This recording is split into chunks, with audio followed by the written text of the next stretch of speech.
जय हिंद, जय महाराष्ट्र. मित्रांनो आज आपण आपल्या व्हिडिओमध्ये पाहणार आहोत आधार बँक खात्याशी लिंक कसं करायचं आहे ते ऑनलाईन.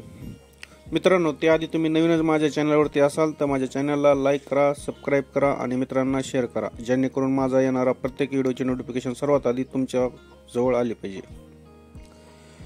चला तर मित्रांनो जाणून घेऊया आपण. गुगलवर आल्यानंतर इथं NPCI टाइप केल्यानंतर इथं वरती सर्वात वरी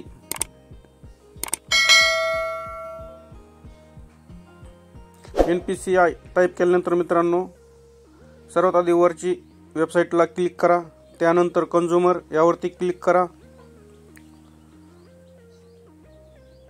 मित्रांनो कंझ्युमर वरती क्लिक केल्यानंतर इथं खाली तुम्हाला दाखवलं जाईल भारत आधार सीडिंग इनेबल, यावरती आपल्याला क्लिक करावं लागेल. मित्रांनो चला तर आपण वरती क्लिक करून घेऊया. मित्रांनो यावरती क्लिक केल्यानंतर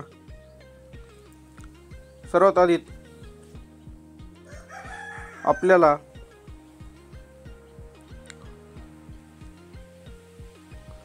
आधार नंबर मागितला जातो. मित्रांनो इथं इंटर युअर आधार, त्या आधार नंबर आपल्याला इथं एंटर करावा लागेल. त्यानंतर इथं वरती पहा चेक युअर सर्व्हिस स्टेटस.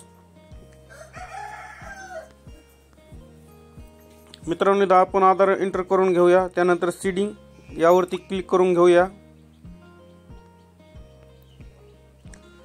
नंतर मित्रांनो सिलेक्ट युअर बँक, इथं जे तुमची बँक आहे त्या बँकेचं नाव तुम्हाला इथं एंटर करून घ्यायचं आहे. मित्रांनो बँकेचं नाव एंटर केल्यानंतर मित्रांनो खाली सीडिंग टाईपमध्ये तुम्हाला सर्वात पहिला ऑप्शन घ्यावं लागेल फ्रेश सीडिंग. फ्रेश सीडिंगवर यावरती क्लिक केल्यानंतर मित्रांनो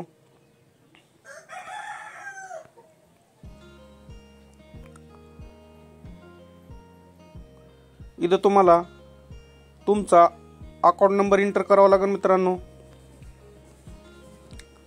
त्यानंतर मित्रांनो परत एकदा तुम्हाला तुमचा अकाउंट नंबर एंटर करावा लागेल. त्यानंतर इथं बॉक्स यावरती राईट करावं लागेल. मित्रांनो ही तुम्हाला इथं सूचना दिली जाते. मित्रांनो तुम्ही सूचना देखील वाचू शकता. चला तर मित्रांनो त्यानंतर आपण खाली आल्यानंतर सूचना वाचल्यानंतर मित्रांनो परत एक अजून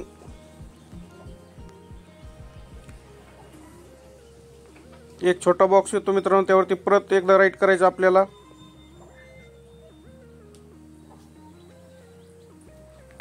इथं राईट करूया. मित्रांनो हे एकदम तुम्ही घर बसल्या तुमच्या मोबाईलवरून देखील करू शकताय. ऑनलाईन पद्धतीने आहे. आधार बँक खात्याशी कसं जोडायचंय ते मी तुम्हाला या व्हिडिओमध्ये दाखवत आहे. मित्रांनो त्यानंतर मित्रांनो इथं आपल्याला कॅप्चा एंटर करायचा आहे. मित्रांनो आपण कॅप्चा एंटर केल्यानंतर आपल्याला खाली प्रोसीड यावरती क्लिक करावं लागेल. यावरती मित्रांनो आपण क्लिक केल्यानंतर जो आधार नंबरला आपला मोबाईल नंबर लिंक आहे त्यावरती एक OTP येईल. OTP आल्यानंतर आपल्याला तो OTP एंटर करून घ्यायचा आहे. एंटर करून घातल्यानंतर आपली रिक्वेस्ट ही ऑनलाईन सबमिट झालेली आहे. मित्रांनो त्यानंतर मित्रांनो चेक युअर सर्व्हिस स्टेटस यावरती आपण क्लिक करून